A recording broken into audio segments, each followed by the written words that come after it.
Estamos felices, gracias Lisette, saludos acá al Congreso, ellos te están viendo allá y queremos invitarte a que tú también puedas formar parte de un GPS para que muchas personas como Lisette puedan entregar su corazón a Jesús. Pastor David, le doy el paso. Alabado sea Dios, amén, ¿no? Decimos amén porque hoy se ha unido una preciosa hija de Dios. Nosotros aquí en el auditorio también decimos amén, levantamos nuestras manos y felicitamos esta hermosa decisión por Cristo. Yo les invito a que abramos palabra de Dios. Hemos venido a escuchar la voz de Dios y vamos inmediatamente a Génesis capítulo 37. Vamos porque los que estamos aquí presencialmente tenemos un aforo que cumplir de horario, ¿no? Tenemos un tiempo que cumplir y dice las Sagradas Escrituras en Génesis capítulo 37, por 14 capítulos, Génesis dedica a hablar de un joven llamado José. ¿Cómo se llama ese joven? José. José, que podríamos hoy como apellido, en sentido un poco peyorativo o de pronto despectivo, llamarle José el soñador. José el que tiene esos sueños, el soñador. Y José el soñador hoy nos va a enseñar una importante lección a esta generación extrema, a la generación que vivimos en estos tiempos difíciles. La Biblia dice en el versículo número 1 de Génesis 37 que Jacob había habitado allí en la tierra de sus padres en Canaán. Jacob tenía 91 años de edad y todavía no se había cumplido la promesa de que su amada Raquel pudiera darle un hijo. A los 91 años de edad, muy pocas son las probabilidades. Desde nuestra perspectiva generacional, un hombre a esa edad tal vez no podría biológicamente dar la posibilidad de reproducir y tener un hijo. Pero Dios le había guardado lo mejor. Aunque Lea le había dado 6 hijos, o le iba a dar 6 hijos, Dios a su amada Raquel le iba a otorgar un hijo maravilloso, y ese hijo era José. La Biblia dice en el versículo 3 de Génesis 37 que Israel amaba a José más que a todos sus hijos. Y el amor que Jacob o Israel manifestara por José habría de granjearle su mayor problema. El mayor amor iba a ser ¿qué? El mayor problema. La mayor dedicación, la mayor expresión de amor iba a ser la mayor expresión de su tortura, de su sufrimiento, de su dolor. Y aquí viene una importante y primera lección, querida juventud, queridos amigos, queridos hermanos que se conectan. No siempre lo que más amamos o lo que expresamos nuestra mayor dedicación, energía y calidad de expresión de amor, no siempre se acepta, se aprecia o se entiende de la mejor forma. Y a veces ese amor puede ser equivocado. ¿Saben? Nosotros podemos ser engañados por nuestras emociones. Y Jacob tuvo un problema. Como papá creía que podía y tenía que manifestarle mayor amor al hijo tenido en su vejez, porque lo había tenido en su vejez, dice el versículo 3. Hay 3 principios importantes que nosotros no podemos olvidar.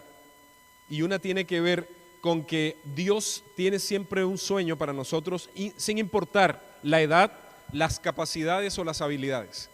Dios siempre tiene un sueño con nosotros. El pastor Alejandro Bullón lo dice de la siguiente manera: el que no sueña no tiene derecho a vivir. El que no sueña no tiene derecho a vivir, porque los soñadores somos los que hacemos de este mundo mucho mejor. Jesús tuvo un sueño y otras personas llegaron a tener un sueño. Y saben, yo me acuerdo, estaba leyendo la historia de Martin Luther King. En realidad, Martin Luther King era un pastor bautista que fue acribillado alrededor de los 39 años de edad, simplemente porque tenía un sueño. I have a dream. Esa es la famosa frase de Martin Luther King, que llegó a reunir a más de 200,000 personas en Washington para hablar en contra de la segregación. ¿Por qué las personas de color negra tienen que tener condiciones inferiores? ¿Por qué las personas no podemos ser iguales ante Dios si Dios nos creó iguales? Y este concepto le granjeó y le propinó 2 cosas. Lo que más amaba, le granjeó el premio Nobel en el año 1964, fue galardonado cuando tenía 35 años. Pero también eso, que fue su mayor lucha, llegó a ser el mayor objeto de antagonismo. Hubo personas que se opusieron y tristemente hubo una persona que decidió quitarle la vida. Steve Jobs, el famoso inventor de la manzanita, ¿no? de esa marca Apple que tantas personas codician o codiciamos en el sentido de quererlas tener en computadores, en tabletas. Él llegó a decir lo siguiente: si tú quieres dejar contentos a todas las personas, entonces dedícate a vender helados. Si tú quieres que todas las personas queden contentas con las decisiones que tomas, ¿qué tenemos que hacer? Vende helados, porque cuando tú vendes un helado la gente queda feliz, ¿sí o no? Pero para los cristianos, para hacer quedar contentas a las personas, nosotros no podemos transar con nuestros principios, no podemos transar con nuestras creencias, ni podemos hacer que todo el mundo quede feliz por las decisiones que yo tomo. Cuando yo tomo la decisión de ser fiel, siempre va a haber un grupo que no va a estar de acuerdo. Aunque haya muchas personas que me abanderen, me apañen, me hagan sentir contentos por la decisión que tomé. Y José, que no tenía la culpa de haber nacido cuando su papito ya era anciano, 91 años de edad, no tenía la culpa de que su papito le hubiese elegido como el hijo predilecto, ni tampoco tuvo la culpa, y aquí viene la tercera idea que había mencionado anteriormente, de haber sido elegido por Dios con los dones que tenía José. ¿Cuál era el don que tenía José? José soñaba, pero José también interpretaba los sueños. Dios le dio el don de profecía. José, este joven, tuvo el don de interpretar los sueños. ¿Y quién le da el don a los seres humanos? ¿Se lo dio Jacob, así como le había regalado la túnica de colores? ¿Quién creen ustedes, chiquillos? Amigos, ahí los que están chateando por Zoom o por YouTube, ¿quién le dio el sueño a José? ¿Quién le dio esa habilidad de ser lo que José llegó a realizar? ¿Saben? El fundador de Alibaba, que se llama Jack Ma, un hombre de los más ricos, un hombre chino, el más rico, uno de los más ricos de este país, él llegó a decir tres cosas interesantes. Primero, cuando estés enojado, nunca respondas. ¿Qué pasa cuando uno está enojado? ¿Qué debería hacer? No responder, ojalá quedarse calladito, no es un buen principio. ¿Qué piensan ustedes? ¿Qué dicen ustedes? Cuesta, ¿no? Porque las emociones afloran, pero este es un buen consejo. El segundo consejo, cuando estés feliz, no hagas una promesa. Cuando estés el corazón muy alegrón, muy exorbitante, ¿qué debemos hacer? No te pongas a prometer cosas, ¿no? Estás muy alegre, muy relajado, muy contento de la vida, ten cuidado con lo que prometes. Y en tercer lugar, cuando estés muy triste, ojo con eso. Lo primero, cuando estés enojado, ¿qué hay que hacer? Póngase una mascarilla y ponga el micrófono en silencio, la boca, ¿no? En segundo lugar, cuando estés muy alegre o contento porque las cosas te están saliendo bien, ten cuidado con ¿qué? Con las promesas que haces. Pero en tercer lugar, cuando estés muy triste, no tomes decisiones. No hagas una decisión cuando estés triste. Esos son tres principios que enseña este líder de Alibaba, el Amazon chino, ¿no? Una de las grandes empresas que venden de todo. Y este principio, estas cositas las anoté aquí hace muchos años cuando estaba armando un tema sobre José. Porque Jacob, porque José tuvieron que tomar decisiones diferentes, porque los hermanos de José enojados tomaron decisiones y eligieron actuar en contra de su hermano. Y todo por culpa de los sueños, todo porque José era el regalón, como dicen acá en Chile, el mimado, el pechichón, decimos los colombianos, ¿verdad? Las personas que son preferidas por encima de los demás, y eso le granjeó un problema a José. Pero José tenía un don de Dios, y ese no era un problema de Jacob. Tal vez el problema de Jacob fue que lo regaloneó más que sus propios hermanos. Y ustedes que los que somos hermanos de más de uno, es decir, no somos hijos únicos, saben lo que significa tratar de equilibrar el asunto. A ver, ¿cuántos de los que están aquí tienen más de, usted no es el hijo único, tiene más de un hermano? A ver, ¿puedo ver? Muy bien. La mayoría acá, todos tenemos más de un hermano. Yo les pregunto, ¿es fácil equilibrar la balanza? ¿Ustedes creen que sus papitos equilibraban la balanza? Es complejo, ¿no? Yo diría que es complejo. Es tremendo. Y José sufrió el embate. Dice la Escritura que un día, en el mismo capítulo 37 de Génesis, versículo número 5, José tuvo un ¿qué? Un sueño. Y el sueño de José era profético. Era un sueño que venía ¿de quién? De Dios. No era un sueño como por haber comido porotitos a las 10 de la noche, ¿verdad? Las personas tienen recarga del estómago, queda el cerebro encendido y el cerebro sigue funcionando. Y uno dice, oye, soñé cosas raras, estaba jugando tenis ahí encima de una montaña en Italia. Pero José tuvo un sueño porque Dios le puso el sueño. Las personas pueden soñar porque están tan estresadas y tan preocupadas con algo que la mente no descansa y queda prendida. Y también ustedes comienzan a procesar pensamientos. Pero José no tenía preocupaciones. José no estaba soñando por sus emociones afloradas. José estaba soñando porque Dios le había puesto un sueño en su corazón. Dios le había puesto un sueño en su cabeza. Y él no lo entendía, pero él lo compartió. Y dice la Escritura que sus hermanos, ¿qué dice? Versículo 5, y sus hermanos llegaron a aborrecerlo más, porque José tenía un sueño de Dios, y en el sueño las gavillas, los manojos de sus hermanos, entonces dice el versículo 7 al final, esos manojos se inclinaban ante el manojo erguido de José. Y los hermanos se llenaron de rabia. Los hermanos odiaron a José. Y luego dice las Sagradas Escrituras que tuvo un segundo sueño, versículo número 8, y lo aborrecieron ¿qué? Más todavía. Los hermanos, los hijos de José, no entendían la diferencia y la forma como Dios opera en la vida de las personas. Y qué terrible es ser un joven que vive en una generación donde si tú piensas diferente a mí, entonces tú tienes que sentir el rigor de mi intolerancia. Cuando yo estudiaba en Colombia en la secundaria, tuve un profesor que me bajó la nota porque yo no fui a un paseo en sábado, muy a pesar de que le había explicado de que yo iba a la iglesia adventista y que los sábados me congregaba en la iglesia. Para el profesor era una ridiculez, para el profesor era una tontería, para mi profesor era un tema de fanatismo religioso ir a la iglesia en sábado. Soto me decía, ten cuidado, no te vayas a volver fanático, loco.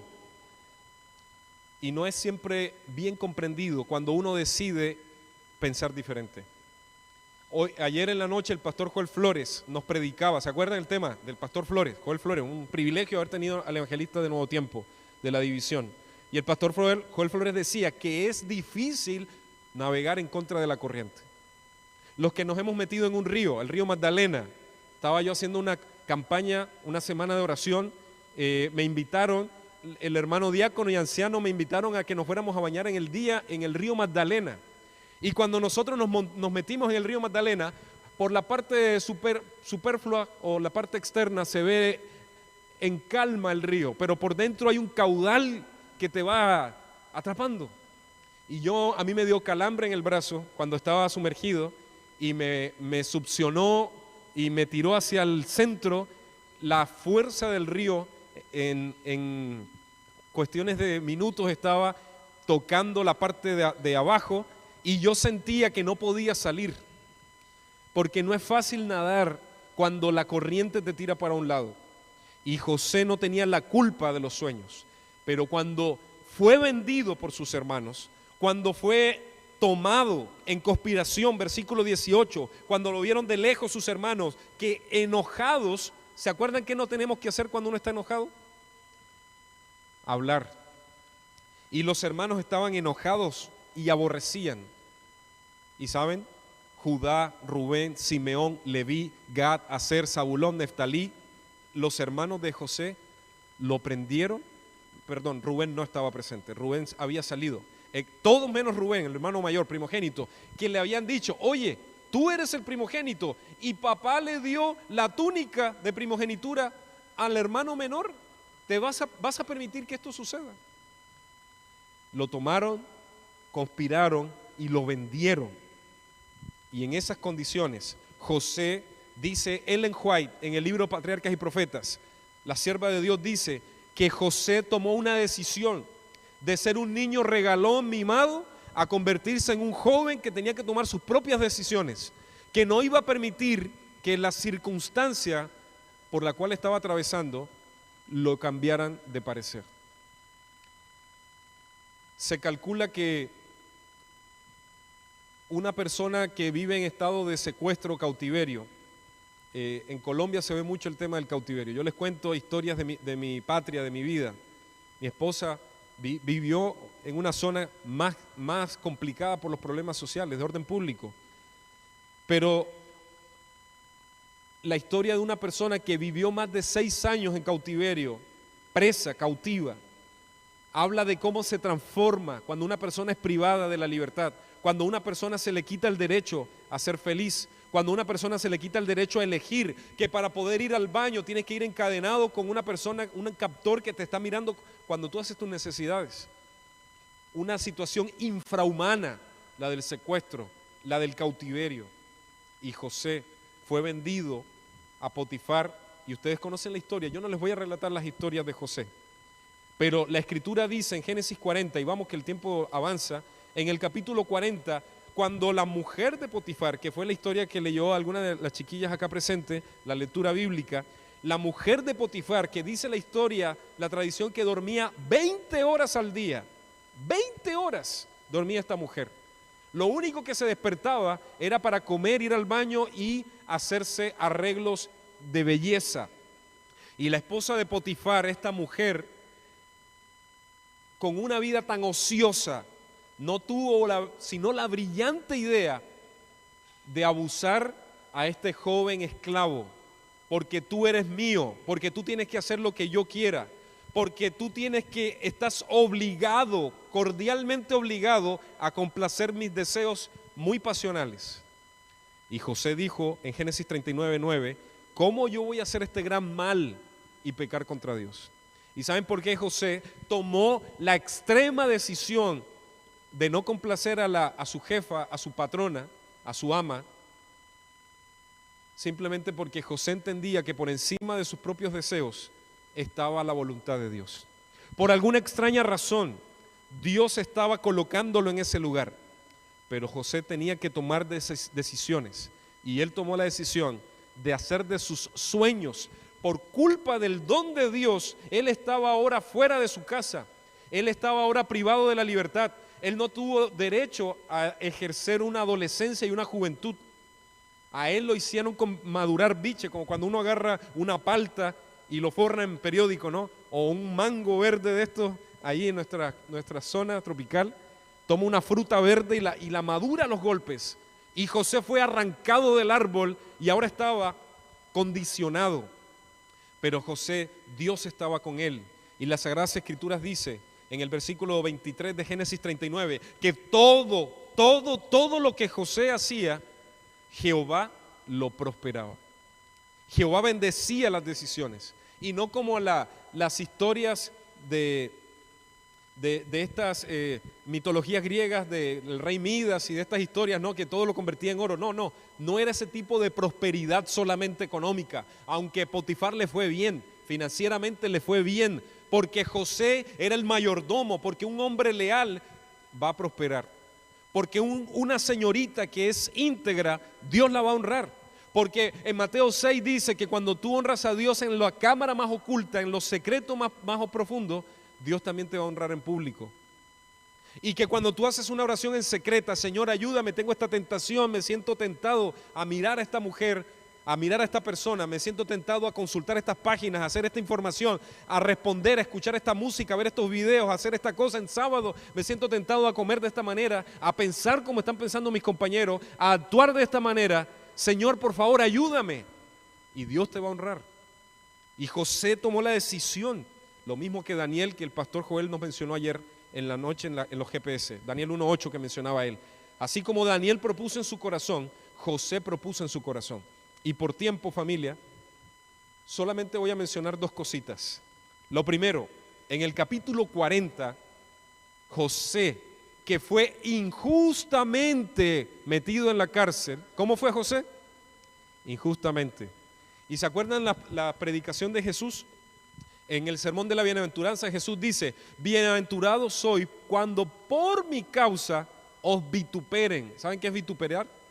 Vituperar es que te falten el respeto, te digan groserías, te digan cosas, te insulten, te falten a tu respeto. En redes sociales te funen, te maltraten. Cuando alguien decide burlarse de ti, criticarte a tus espaldas o confrontacionalmente. Pero Jesús dice: bienaventurado eres cuando por tu verdad, cuando por mi verdad, cuando por los principios tú tienes que sufrir. Porque eres un bicho raro, eres mosca en leche, eres un lunar en la cara, porque eres un punto negro en una pared blanca. La gente te va a mirar raro. ¿Y saben por qué nos miran raro? Porque nuestra forma de pensar es rara para esta sociedad. En una sociedad cada vez más polarizada, tenemos 1/3 de la población chilena que no creen en nada. El catolicismo, que era la religión más fuerte, ha llegado a sus mínimos históricos de casi un 40% de población que se considera católica. Y el pentecostalismo, que es el movimiento más fuerte, que sigue siendo el 70% de la población cristiana que hay en Chile, tiene crisis en sus miembros. Pero la iglesia adventista, esa misma iglesia que el pastor Juan Fernández antes temprano decía que tenemos que cuidar la palabra, está siendo desafiada a ser una generación diferente. En un Chile que depende de quien tenga el turno de noviembre en la silla presidencial, podrían definirse muchas cosas. Un Chile que está revisando la forma de su constitución, y en esa revisión, ¿por qué no? También revisar la libertad de religión, la forma de expresarnos, la forma de hacer educación, lo que podemos enseñar, lo que no debemos enseñar y lo que sí podemos permitir, como si fuera un gobierno el que elige lo que debemos creer o no debemos creer.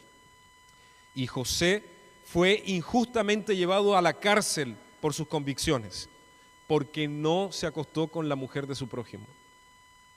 Y fue injustamente llevado, así como Jesús fue injustamente juzgado un viernes en la madrugada, sin testigos que se ponían de acuerdo, en el pretorio de un gobernante romano, cuando ni siquiera el Sanedrín había sesionado en mayoría. Se violaron todos los votos. La iglesia adventista cumple las cosas con votos, ¿no? Con procedimientos. Y el juicio de Jesús se volaron todos los votos, se faltó el respeto a todos los procedimientos y lo juzgaron injustamente. José fue juzgado injustamente y los adventistas creemos que José es un tipo o un modelo del Jesús Mesías que habría de nacer. Pero José es un modelo de un joven y una señorita que hoy esta generación extrema tiene que vivir. El panadero y el copero comenzaron a tener sueños, andaban frustrados, cansados, y José, que era el mayordomo de la cárcel, dice: ¿qué les pasa? No, es que tuvimos un sueño, ya este sueño reiterado, yo siento, dice el panadero, que tengo una canasta en la cabeza y que cuando estoy con unos panes ricos para el rey, unas aves comienzan a picotear el pan, ¿verdad? Ese era chileno, ¿no? Hacía el pan todos los días el panadero. Y el copero, ojo con lo que voy a decir, la persona más influyente y más digna de respeto era el copero, porque él tenía primero que beber el vino del rey para ver si no estaba envenenado y no se iba a morir el rey. Por tanto, el rey creía que el copero era culpable, pero José demostró que el copero era inocente y que el panadero era el que quería matar al faraón. Y tal como se cumplió, las Sagradas Escrituras dice, el versículo 20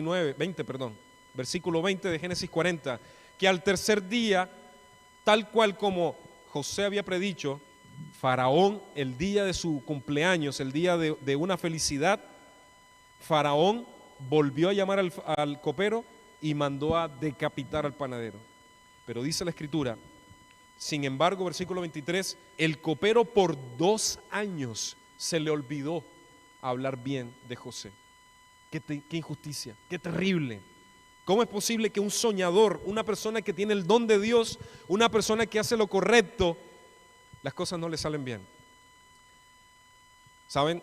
Dios desbarata en esta historia de José la llamada teología de la prosperidad.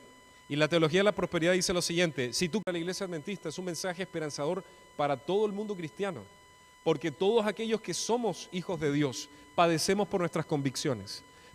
Y en este caso, la Escritura dice que Dios permitió que José, versículo 12, un joven hebreo, ¿quién era José? Un joven que no tuvo la culpa de ser el hijo mimado, porque él no le pidió a su papá que lo tratara de manera diferente. No tuvo la culpa de que sus hermanos lo odiaran porque era de un lugar especial. Tampoco tuvo la culpa de tener los dones de Dios. Nadie tiene la culpa de que usted tenga el don de cantar, o tienes el don de liderar, o tengas el don de enseñar. Lo que Dios no te permite es que el don lo entierres y ¿qué pasa? Y critiques a Dios. Tal vez hay alguien aquí también en este mediodía, ya casi terminando, que está enterrando su don. Dejaste de cantar, ahora te da un poco de timidez. La pandemia nos ensimismó, nos encerró. La pandemia nos puso no solamente la mascarilla, sino también nos puso límites a nuestra capacidad de ser. Y tenemos que luchar contra eso. Porque hemos dejado de ser esa persona fiel, esa persona empoderada que hacía cosas, que salía, que jugaba, que se recreaba, que decía poesía, que predicaba, que enseñaba.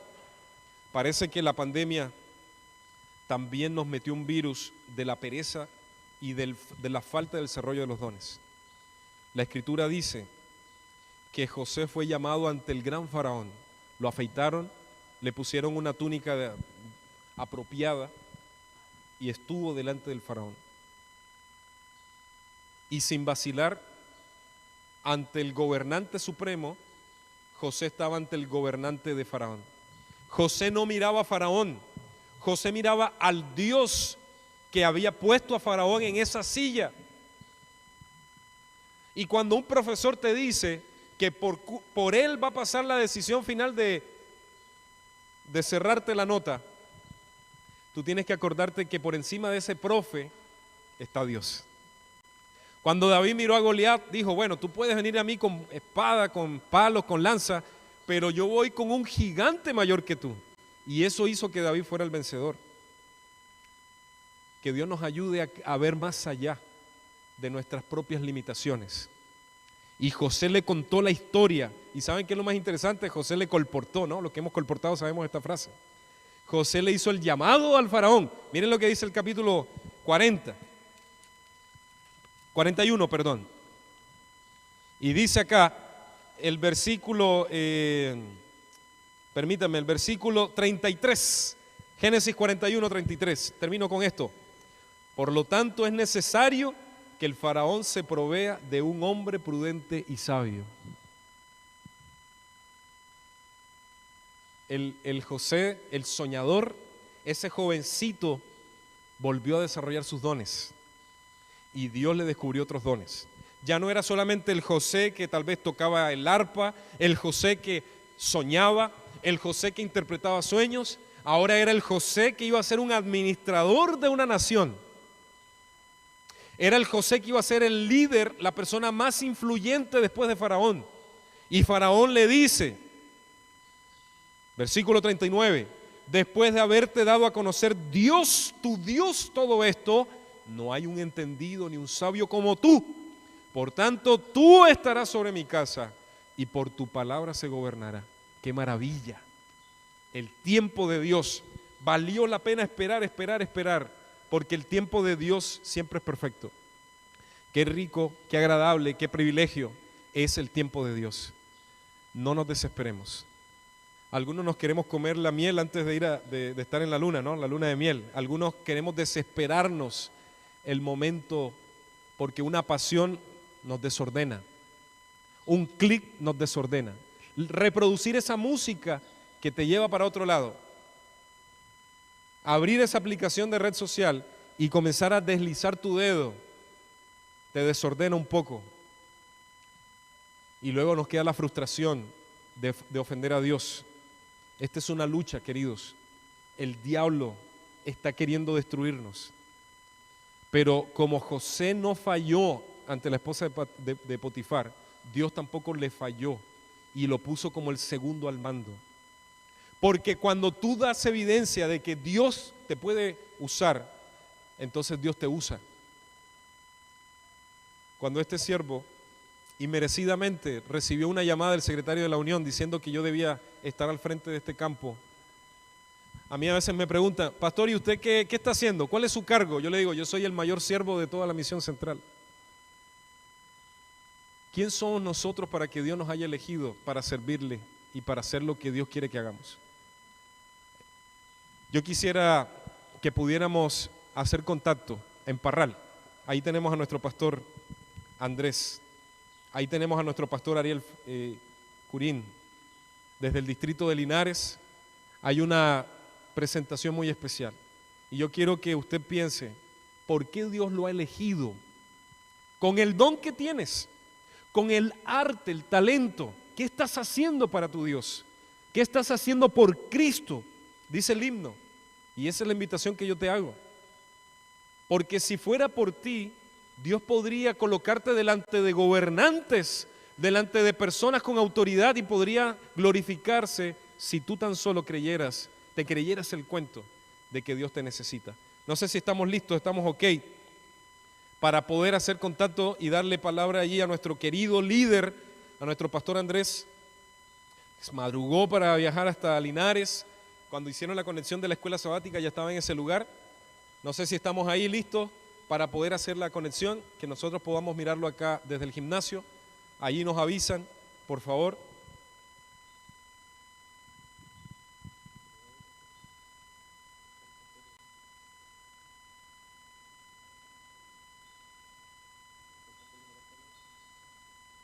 Muy bien, el pastor Andrés ya está hablando, ¿ok?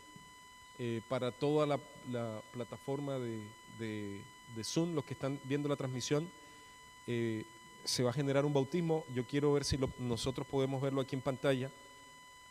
Melissa fue invitada a participar de un proyecto Caleb en una localidad llamada Mantul, perdón si la expresión está bien, Mantul, en Linares, en ese sector, cerca de la comuna de Cauquenes. Cuando fue abordada y fue invitada a estudiar la palabra de Dios con su mamá, su mamita decidió no esperar y se entregó a Jesús. Pero Melissa le dio un poco más la vuelta. A veces nos cuesta tomar decisiones. No, es que voy a esperar un poco más. Cuando yo me fui a bautizar a los 13, 14 años, mi mamá me decía, métete a la religión cuando seas más viejo. Pues yo fui el primer adventista en mi casa, de una familia católica tradicional. No podía haber la idea de que una persona se volviera aleluya. Allá no le dicen canuto, le dicen aleluya, ¿verdad? Te vas a meter a aleluya, te vas a meter a evangélico, a cristiano. Y fue difícil. Se burlaron de mí cuando dije que iba a estudiar teología. Ah, te vas de cura, me dicen, te vas a convertir en el cura de la familia. Y me tomaban para la broma. No es fácil tomar decisiones. Y tal vez tú conoces a un joven, a una persona que le cuesta tomar decisiones. Pero Dios necesita que tomemos decisiones. Dos decisiones. Primero, si ya estás del lado del redil, porque ya te bautizaste, te entregaste a Jesús, que tome las decisiones de desarrollar los dones que Dios ha puesto en ti, como José. Dios te pone el manto de colores, te ha elegido, pero ahora Dios te necesita para que seas un grande ante Faraón. Y en segundo lugar, si hay alguien aquí que tiene que conocer a Dios y entregarse al Señor, no le des tanta vuelta al tema. No dilates más el proceso, pastor.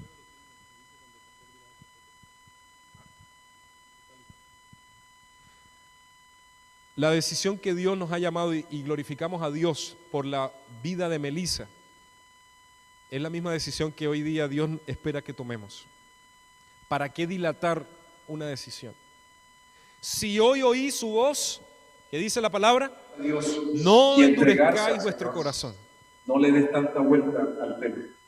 ¿Para qué esperar? No dilates más el proceso. Pastor Ever, Tiempo más. dice cuando- Ahí estamos entonces. Vamos a, si se va a desarrollar allí el momento, vamos a darle la palabra al pastor Dinamarca para que se pueda desarrollar el momento especial.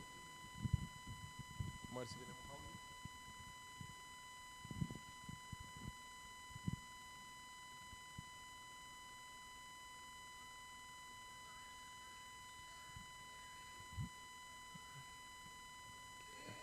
Sí, pastor, le estamos escuchando y le estamos viendo.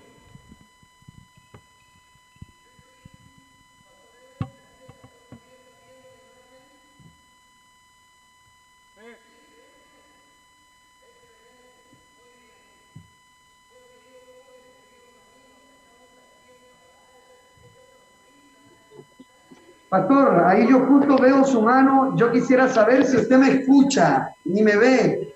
Pastor David. ¿Sí?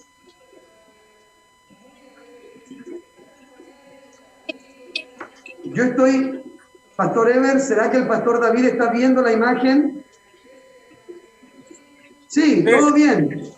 Excelente, muy bien. Bueno, queridos jóvenes, queridos amigos, estamos aquí en Parral y esta sonrisa tan especial es de nuestra querida amiga Melissa. Melissa es una joven, así como ustedes la ven, super power, muy alegre, está acompañada de sus amigos, está su pololo. No sé si mi esposa puede mostrar aquí a nuestra iglesia, están aquí reunidos y estamos muy contentos porque el día de hoy Melissa viene para poder entregar su vida a Cristo Jesús.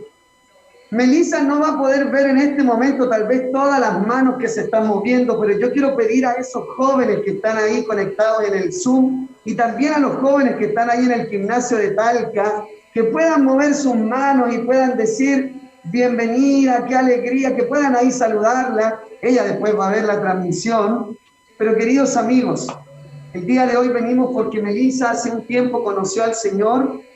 Fue en Mantul que fuiste a tu primer calé, ¿verdad? En Mantul, Cauquenes, Retiro, Pastor Juan Castillo. ¿Sí? Muy bien. Y nuestra querida Melissa conoció a los chicos de Cauquenes, conoció a Juanito Castillo, conoció el cariño, conoció la amistad, pero después llegó la pandemia. Yo sé que los jóvenes de Cauquenes están muy alegres. Llegó la pandemia y se cortó la conexión, ¿verdad? Hasta que un día nuestra querida Melissa agarró su teléfono y se acordó que había un grupo de WhatsApp. Y en ese grupo de WhatsApp ella escribió. ¿Por qué? Porque ella quería estudiar la Biblia. Y le respondió quien se convirtió en su profesora, en su amiga, nuestra querida Paula. Y Paula empezó a estudiar la palabra de Dios con Melissa, el pastor Ariel Curín acompañando esta manera maravillosa de conocer de Dios. Su mamá fue bautizada, nuestra hermana Carmen, y hoy Melissa viene para entregar su vida a Cristo Jesús. Querida Melissa, nos sentimos muy contentos, nos sentimos felices, porque tú eres alguien que te brillan los ojos cuando te hablan de Dios, porque eres alguien que tiene sueños, porque eres alguien que Dios va a utilizar poderosamente, porque tienes un carácter que le hace falta a esta sociedad, que es alegría, que es gozo, que es cariño. Esta iglesia va a ser bendecida contigo. Y yo espero que tu gran sueño sea que todos tus amigos y que toda tu familia llegue a entender por qué tú te enamoraste tanto de Cristo Jesús. Yo me siento feliz, me siento alegre, me siento emocionado porque ambos esperábamos este día con mucha ansia y es por eso que vamos a avanzar en esta ceremonia preciosa. Querida Melissa, por tu deseo de una vida nueva, por tu anhelo de que tus pecados sean perdonados, por tu deseo enorme de ser una nueva criatura, por ese corazón tan grande que Dios te ha dado y porque tienes el sueño de poder ver cara a cara a Cristo Jesús. Querida Melissa, como ministro del Evangelio, para perdón de tus pecados, para una vida nueva en Cristo Jesús, yo te bautizo por la autoridad que esta iglesia me confiere y en el nombre del Padre, del Hijo El y del audio Espíritu y el Santo. video son diferentes, ¿ya? Así que saludemos nomás. Va a quedar para la grabación final. Y ahora Melissa va a poder escuchar, no vas a poder ver. Ese es. ¡Ay, entró el agua! Alabado sea Dios. Y mira, yo tengo aquí mi celular, no vas a poder ver algunos rostros. Aquí le estoy mostrando algunos rostros. Abran su Amén por eso, micrófono ¿no? y digan Gloria a Dios. bienvenida. Qué maravilla Bienvenida. la transformación de una vida para el reino de los cielos. Terminamos diciendo lo siguiente: ¿por qué dejar que Dios corte los sueños que tiene para nosotros? Los sueños de Dios siempre son mejores a los que nosotros soñamos. Un día Moisés estaba en la cumbre del Pisga, en el monte Nebo, en Deuteronomio 34, estaba mirando la tierra prometida, y Moisés soñaba con jubilarse en la tierra prometida, de sembrar árboles frutales en la tierra prometida, de tener una hamaca o una silla mecedora o una rica hacienda en un lindo fundo en la tierra prometida. Pero Dios le dijo: tú no entrarás a la tierra, hasta aquí llegarás, pero de allá no vas a pasar. Y Moisés, que había aprendido a confiar en Dios, no le reclamó a Dios. Simplemente dice la Escritura que allí murió Moisés conforme al mandato de Jehová, y lo enterró, dice, la traducción hebrea dice que Dios fue el que hizo el hoyo junto a los ángeles y sepultaron a Moisés. Pero luego la interpretación y el estudio bíblico dice, y también la revelación de Elena de White, el don de profecía, que inmediatamente, no sabemos cuánto tiempo pasó, si horas, minutos, descendió Jesús, y por primera vez, el libro de Romanos capítulo 5 lo dice, que por primera vez un ser humano iba a ser resucitado, y ese ser humano fue Moisés. La muerte reinó desde Adán hasta Moisés, dice Romanos capítulo 5, porque el Hijo de Dios tenía un sueño para Moisés, se lo iba a llevar al cielo. Y Moisés, Judas 9 dice que cuando Jesús estaba a punto de llevarse a Moisés, el diablo se le apareció y comenzó la pelea disputando el cuerpo de Moisés. Y el Señor venció al diablo, venció a Satanás, y Moisés fue resucitado, y es el símbolo de aquellos que muriendo han de resucitar. Los sueños de Dios son raros, son diferentes. Moisés no entendía por qué Dios no le iba a dejar entrar en la tierra que él por 40 años había llevado a Israel. Pero Dios tenía un sueño para él. Lo mismo pasó con José y lo mismo pasa con cada uno de ustedes. ¿Estás dispuesta a esperar el sueño de Dios? Puedo ver la mano o puedo ver la disposición poniéndose de pie aquí, la audiencia que está conmigo en Talca, y a ustedes que están ahí, iglesia en San Fernando, iglesia en Linares, en Rancagua, en Santa Cruz, ¿verdad? En Constitución, a toda la hermandad que está en Molina, póngase de pie en este momento. Yo le voy a invitar aquí a los chiquillos, aquí a las damas, a los hermanos, que todos nos coloquemos de pie y que le podamos decir: Señor, yo voy. Y vamos a decirle: Señor, otra vez, Señor, yo voy, Señor. Yo quiero ser esta generación, ojalá fuéramos la última generación. Y si lo hemos de ser la generación extrema, porque Dios necesita que estemos dispuestos a hacer la diferencia. Que cuando tengas que estudiar, cuando tengas que ir a trabajar, cuando estés con tus vecinos, cuando las personas te preguntan por qué piensas diferente, por qué insistes en ser diferente, por qué quieres ser o creer de una forma diferente, que tú puedas decir: es porque Dios vive en mí y me impele, me obliga, o porque mi deseo es cumplir su voluntad.